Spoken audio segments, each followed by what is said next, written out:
The following is a presentation of the Eagles Sports Network. Good morning and good afternoon.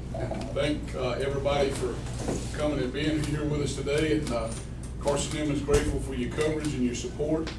I believe that what goes on at this university is very special, not only in football but also in the academic world, the spiritual world, and I think Carson-Newman is a special place. That's how you end up in some place for 36 years. All right, is any question, or do you want me to just start right off? No. If you would open us up with a statement about this year's team, and more of the questions.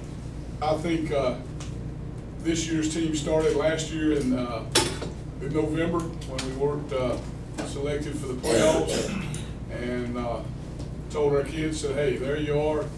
By the end of the season, I think we had faced enough adversity during the season that made us a good football team at the end of the year. By the end of the year, I thought we were a very, very, very strong football team, had a great heart about them, and we would have had a chance to have been in the playoffs. We started the 2018 there in November of 17. Our theme this year is United. Comes from 1 Corinthians 1:10. And Paul is speaking, he says, I urge you, my brothers. And urging sounds like a football coach. Our players heard me say that many times. But I urge you in the name of Jesus to say the same things, to have no divisions, to be united, and to have the same convictions. And that's a powerful word. That's a powerful verse. It's great for a football team. It's great for a family. It's great for a university. Great for a church. So we're excited about how our kids have embraced the word united. We started back in the winter and the spring, and we told our kids and our coaches that there's two rooms that it was critical for us to win. One was the staff room, the coaching staff room. And I'm very, very blessed. We've got a great coaching staff here now that are top-notch teachers, technicians, but they're also top-notch men, and that they love young people and they're there to make a difference in their life, and they do that every day. The second room we talked about we had to win was the locker room. Okay, and that room, you had to win that one, and the only way you win that locker room is to be united. And that's to go back to that verse when it says, say the same things. Have no division among you. All right? Be united and have the same convictions. Our kids had a great off season. Coach Johnny Long and his staff did a great job with them in the weight room. Their improvement from a year ago to this past spring, every person was a great number, 50 to 100 pounds better in each lift, and that's pretty daggone special when you talk about a football team. So they did a great job preparing themselves. They worked hard in spring practice. They had a summer school session. Some of them stayed here all year. Some of them were here for that summer school session. They did a great job of uniting together and starting to get that feel of what it was like to be united. And we've told them all year long, all winter long, that they're a football team now that last year was predominantly freshmen and sophomores, and now they've grown up a year, and they're a bunch of kids that have great expectations. And we've explained to them that with those expectations comes great responsibilities. They've got to have great accountability about them, and it can't be just coaches holding them accountable. A great football team will learn how to hold each other accountable, and hold each other accountable without it being personal. It's about it being about love for one another, about being united, and about trying to grow each other together. So that's the kind of thing we've tried to hold them to right there, making sure we kept those expectations, and I'm excited about them having it that way. Gosh, it's a lot more fun to coach a bunch of kids that have great expectations. The other part of that is responsibility, but it's also about making sure you're humble. Just because you become a sophomore and a junior doesn't change a whole lot about you. You got a little bit more experience, a little bit more size, maybe those kind of things, but you've got to stay just like the Bible asks you to do, like Jesus told them to be humble. And if we can be humble and be united, I think we can be a pretty good football team before it's all said and done. We start off on the road for the first time in a pretty good while as far as the first game. We a year ago when we made our schedule, we were 4-7, and I had so many people calling wanting to play us, we could have played 17 games last year. All right, that's how many people wanted to play us last year. So we finished the year 8-3, and now you start calling. They go, "Oh, Coach, we just filled that a minute ago." And I'm going, "You're right, okay." So we had a hard time, like it usually is here, and that's a great problem is finding the schedule, and that's how West Florida came about. We have a 2-year contract with them. We've got the next week we go play Virginia Union on the road. I think they were second in the CIAA, which is a great football league. The third game we come home to play Wingate, who was a South Atlantic Conference champion last year. And the next 2 weeks we go on the road to play Newberry and Catawba. So they better get ready, and they better be united. They better get their bus miles checks done early. Because we're going to be challenged. We put them out there and put them in a position that, hey, nobody will ever question your strength of your schedule. Okay? Nobody can do that. I'm not too sure about the brightness of the guy that scheduled West Florida the first game, but that worked out good for us. So we're excited about to go play the #1 team in the country. I mean, why wouldn't you be? I mean, you start off, and I know the program they have, and Pete Shinnick, I know him. And they did a great job at Pembroke, and then last year and just a few years that they've been there to have a chance to win a national championship says a lot about that program. The location of it, it's a big-time school. So we're excited about what our season holds in front of us. Questions for Coach Turner? Coach, your offensive backfield last year at the end of the season, where guys really kind of got called into service because of injuries, things like that. You're starting this year fresh. Antonio's back. Talk about the importance of having him back and that unit back there that you plan on having. Yeah, well, we started last year, and the word last year was believe. And we had to get them to believe a lot of things. Okay, there was a lot of different things they had to learn to believe in. And we talked about the next man up. Well, when you talk about that, that's good to talk about it, but you really don't want to experience too early like we did. And we had talked about, me and Coach Slade, about making sure when we got to play the first game last year we were going to be conditioned and strong and be healthy, and we were. And then boom, in 2 weeks, we're about out of running backs. And had a guy like Jared Dillingham that stepped up, became all-conference, rushed for over 1,000 yards. It was awesome. Now we got Wimbo back, Marcus Williams is back. We've got a couple other kids that were back up last year that got to play pretty much in the season. But we've got some freshman running backs that we brought in that today was the first scrimmage, but you could see them coming along during the week.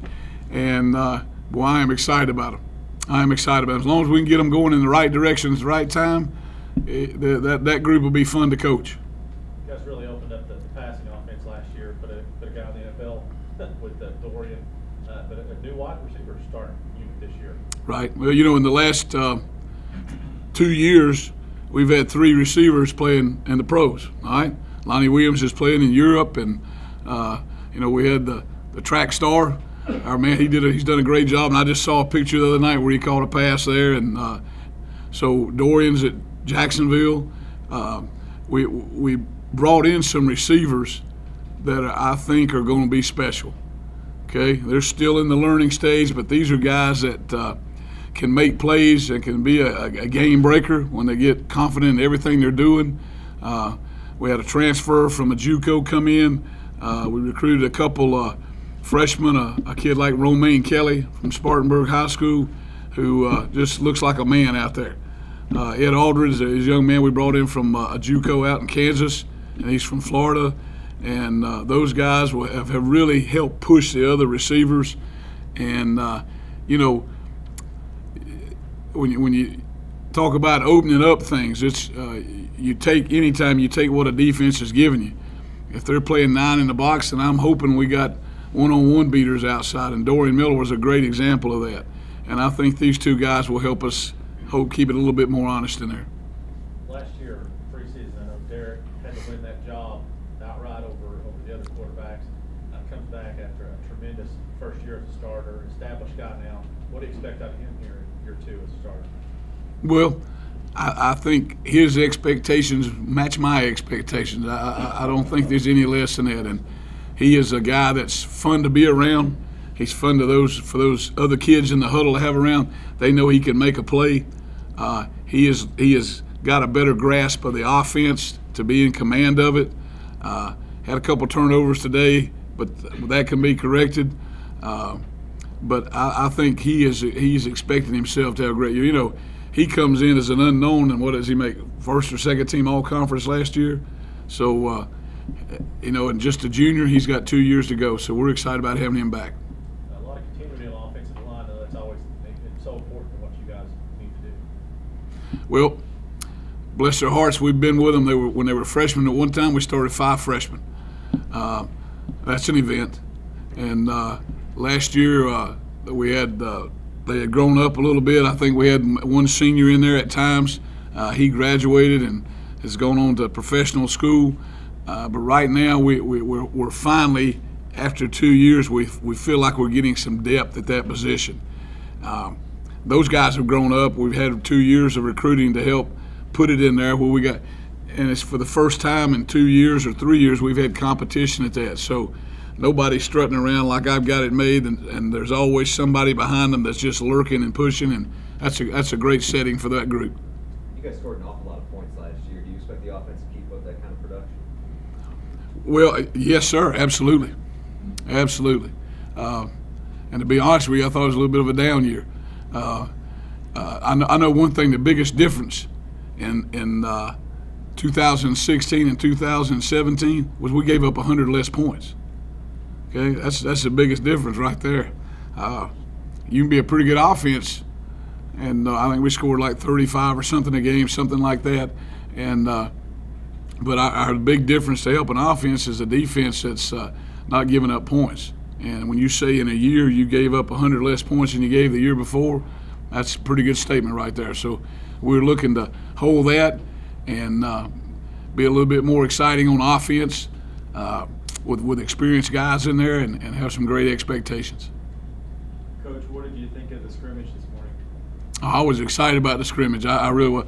We had kids and we got everybody in it. You know, everybody got reps, but we put them in positions in different situations on the field, the -35, the +25, the -1 coming out, the +5 going in. There's not many places to hide in those situations. And we had kids that responded well. Okay, we had kids, but defense is really exciting. Those guys are playing with confidence, breaking on the ball, establishing the line of scrimmage. Offense had some success in there too. Had a couple of turnovers there early. Through a curl pattern that pops out of the guy's hands, and I was talking to Coach Slade. If the ball pops out of the hands, somebody's going to pick that thing off. And that's one of the things we had talked about in the summer is our defense getting more turnovers. Well, they did that right off the bat today. The only problem is we taught the offense about not having turnovers. Okay? So, but you got to be happy about getting turnovers and those kind of things. Coach, what did you learn in your first year as a head coach that you can apply to year 2? Wow. If it was put down in encyclopedias, baby, it'd be a bookshelf full of them, all right? I learned there's a whole lot more about this job than they told me about before I took it. I know that. I told them when I took the job I was going to be I'm a football coach. And I'm not going to be a CEO or something like that, even though you have to do certain things. I did learn that I enjoy it right now as much as I ever have, all right? And I think the opportunity for relationships with all the kids on the team, offense, defense, special teams, I think that's been a great thing for me. I've learned that, and I knew this in my heart, that you want people around you that you know you can line up with, and that's players and coaches and managers and trainers and all that. That's what you got to depend on. I think the job has been great for me in being responsible and accountable spiritually, no question about it. So it's been a day-to-day learning thing, and you know, there's days I come in, I think, boy, this is going to be pretty smooth. Nah, you know, there's something coming right over the edge right there. There's something behind the hedge. There's something behind the wall. But it's a learning deal. Yeah, I really believe it's like being a defensive coordinator, being an offense coordinator. You sit back and think, hey, this is going to be pretty smooth. It's not going to be. And it's a very humbling position. It's one of those things where and I believe this, if you're trying to do things right, okay? You're trying to do things the right way. I think you got to learn to dodge some softballs sometimes, and that's happened, and it keep happening. That's okay. We're gonna do it right. Coach, going back to the defense, why do you think it was so much better last year than it was the year before, and how can it get even better this year? Well, in a year of recruiting, we recruited better people, and we got some depth, and I think Coach Slade will tell you that we got some depth, especially in the defensive line position. I think that part of it was very, very critical. And then this year to recruit was a lot different. We got to be more specific in our recruiting, to go after one like this and one like that. Sort of the year before, baby, we were shooting in the trees and hope something was going to fall out, because we had to get some depth in there. We had to get some people. And I think we've done that across the board, offensively and defensively, and we've got some competition in there. And, they look like a football team right now. You got me? They look like a good physical football team, and they can run. And they got excitement about them. And they know how to play fast. That's offense and defense and all of it. They know how to play fast.